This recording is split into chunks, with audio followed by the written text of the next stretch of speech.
stand for the Pledge of Allegiance. I pledge allegiance to the flag of the United States of America and to the republic for which it stands, one nation, under God, indivisible, with liberty and justice for all. Good morning, everyone. Welcome to Allegheny Morning Live. Today is Friday, February 28th, and for lunch we will have a choice of... Come on. That's big. Are you kidding me? All right, round pizza, chicken patty sandwich, or a PB&J. All right, we have a couple announcements today. There we go. Reminder that pickup for the Student Government Mariana orders is Tuesday at 3 p.m. in the Collaboration Room. Please be sure to pick up your orders. Today is a day for walking tacos. Bring those tickets you bought for your 3 camper cash to the concessions during your lunch shift today to receive your treat. Last one here. Attention students riding the Washington and Jefferson / West Virginia University bus on the college field trip. There's an additional form that must be filled out for this particular tour. Please see Ms. Cook in the guidance office for said form. Okay, that's all for the announcements. Let's go ahead and send it on over to Eric with weather.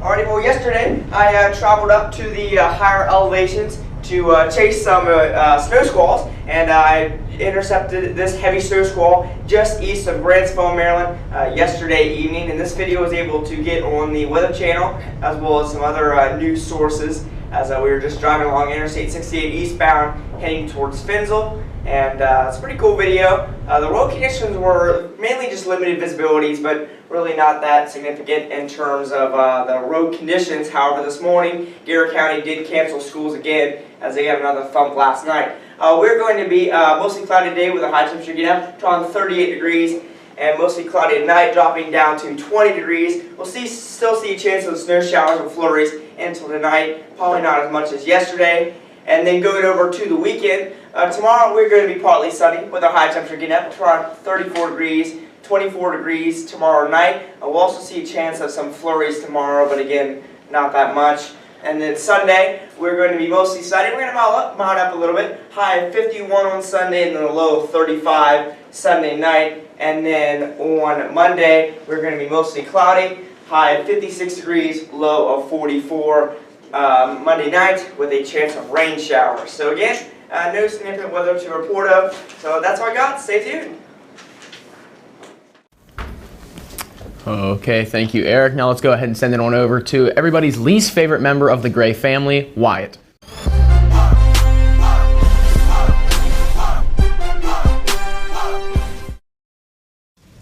Okay, in Allegheny sports news, varsity and junior varsity baseball tryouts will begin on Saturday at 11:30 to 1:45 at Allegheny High School. Please be prepared to practice inside and outside. If you did not participate in a fall or winter sport, please have your paperwork ready before trying out on Saturday. Any questions, please see Coach Reed.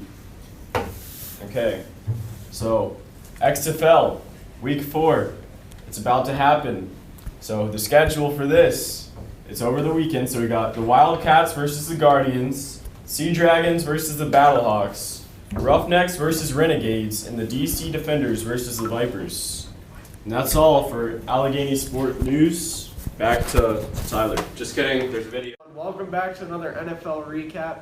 As you can see, these have been filmed horribly out of order because my hair is gone since the last one. So today we're going to be doing the NFC North recap. So without further ado, we're going to start out with the Green Bay Packers with 13-3, which in my eyes was a fake 13-3 because this team was not a 13-3 football team. I think they played well.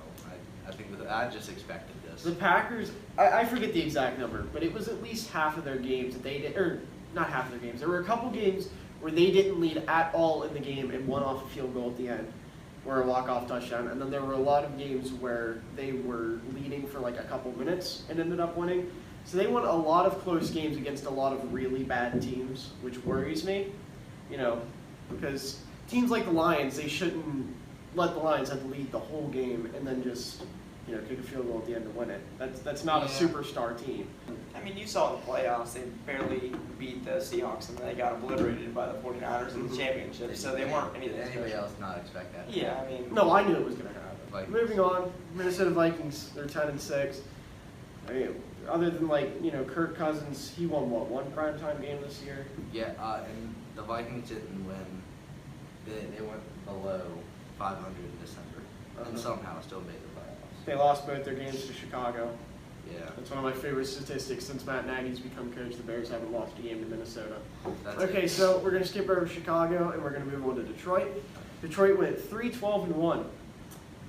Did we expect anything more from them? Now, if you're a Detroit fan, you're used to this by now. So. I feel like Detroit has a curse where they're allowed one good player at a time.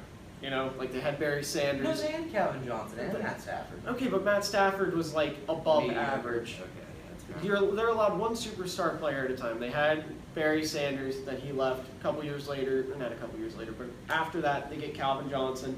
Calvin Johnson says, I'm done playing for this organization, and retires.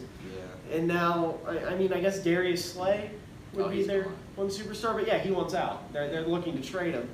Moving on, we have my favorite team, obviously, the Bears, went 8-8. This team was very disappointing, not just in my eyes, but there were a lot of, the big name professional Trubisky people. sucks.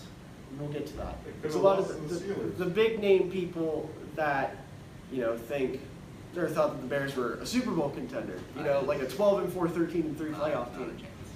But obviously, Matt Nagy, horrible coaching this season. Defense fell off a little bit. Khalil Mack played the entire year hurt. Eddie Jackson just didn't have as good of a season as he did the year before. Akeem Hicks was out the whole year. The linebackers were in and out. A lot of Danny Trevathan got hurt a couple times. Nick Kwiatkowski had to step up. Shout out Anthony Joseph. He knows. He's known about Nick Kwiatkowski since the beginning, just like I have. But it was a disappointing season for Chicago, obviously. Mitch Trubisky had a year that he needs to bounce back from. I think Bryson Hopkins would be the perfect fit for Chicago. And go there, draft a corner after cutting Prince Mukamara. It's just scary in Chicago right now with what we have to work with. I hope you all enjoyed that. Leslie, Eric. Okay, so my bad. Forgot to announce that, so I'm going to send it back to Tyler. Okay, thank you, Wyatt. So before we sign off here, we have a very special announcement from Mr. Trey Mead. So let's go ahead and send it on over to him. Give us a second. It's not working. Okay, Trey, go on and walk right to the middle here. Stand right here, look right there, and say whatever you please. Good morning, Allegheny. Today, I just had one announcement. I'm making a film for Swamp Club called Mikey and the Epic Battle for a Girlfriend. If you guys ever seen Scott Pilgrim versus the World and Superbad, it's supposed to be like a mixture between those two.